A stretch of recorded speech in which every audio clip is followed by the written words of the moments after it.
Steno MJ dictation Ramdhari Gupta उच्च गति अभ्यास भाग 1 प्रतिलेखन संख्या 5 गति 80 शब्द प्रति मिनट डिक्टेशन शुरू होती है। स्टार्ट।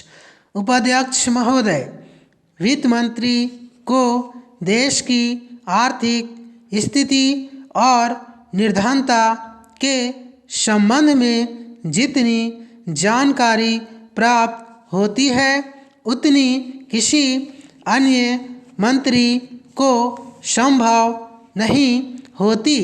बजट बनाते समय वैसे तो बजट में आय व्यय का ब्यौरा होता ही है, लेकिन मूल रूप में देश की आर्थिक नीतियों में किस प्रकार का परिवर्तन हो तथा किस मार्ग पर वह देश को चलाना चाहते हैं, सरकार का लक्ष्य क्या है, इन सब नीतियों का बजट में विवरण होता है।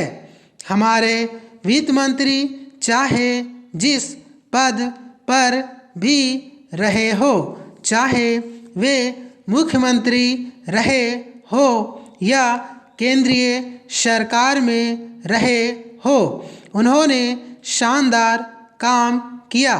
जिस समय उन्होंने बजट प्रस्तुत किया उस समय देश को और विशेष रूप से गरीबों को उनसे बहुत सी आशाएं थी।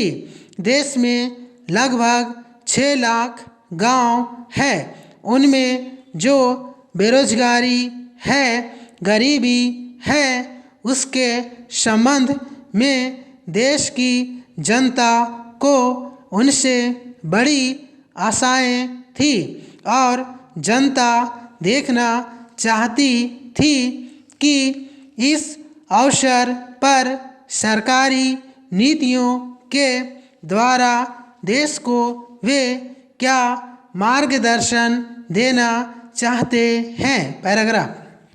इस दृष्टि से 3 महत्वपूर्ण बातें इस समय देश के सामने थी। देश का आर्थिक विकास तेजी से हो, अधिक लोगों को काम मिल सके और मूल्यों में स्थिरता आए।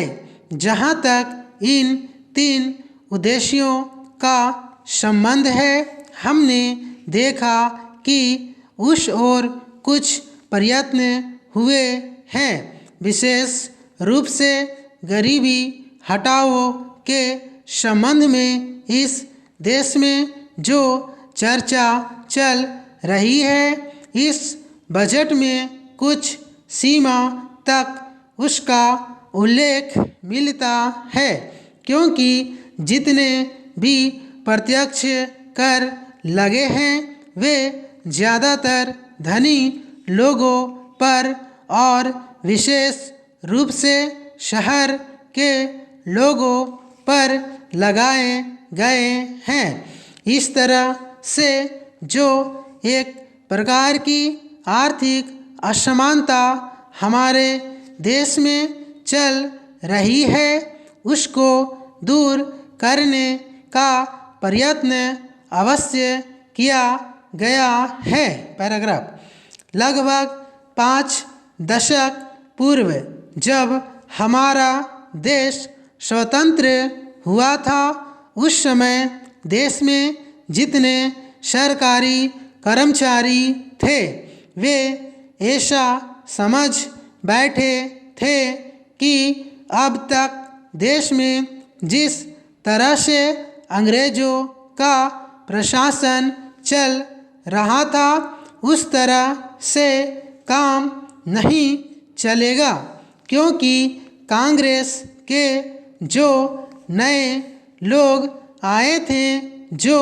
मंत्री बने थे, वे लोग धन के मामले में त्यागी आदमी हैं। धन से उनको मोह नहीं है, लेकिन बाद में उन्होंने देखा कि हमारे मंत्री लोग भी उसी तरह से शानदार जीवन पसंद करने लग गए जिस तरह से अंग्रेज करते थे। समाप्त। Thank you. दोस्तों, इस डिक्टेशन का ट्रांसलेट आप ज़रूर कीजिए और हमारे कमेंट बॉक्स में लिख कर बताइए आप कितना मिनट में ट्रांसलेट कर लिए हैं और आपका कितना गलती हुआ है मात्रा और वर्तनी में, आप ये भी बताइए। आप बिहार ASI स्टेनोग्राफर की तैयारी कर रहे हैं तो आपको 20 मिनट के अंदर ट्रांसलेट करने की प्रैक्टिस करना पड़ेगा। जितने सारे शब्द आपसे गलत होते हैं ट्रांसलेट करने के दौरान, उन सारे वर्ड को एक वाइट कॉपी में लिखते जाइए और उसे नियमित देखिए, अभ्यास कीजिए, बार बार लिखने की कोशिश कीजिए ताकि आने वाले डिक्टेशन को जब ट्रांसलेट आप करेंगे तो उसमें जो शब्द आपने गलत किया था वो आने वाले डिक्टेशन के ट्रांसलेट में गलत नहीं करेंगे। और इसी तरह अगर आप करते रहेंगे तो आपको हिंदी पे काफ़ी अच्छी पकड़ हो जाएगी और एग्ज़ाम में आप अच्छे परफॉर्मेंस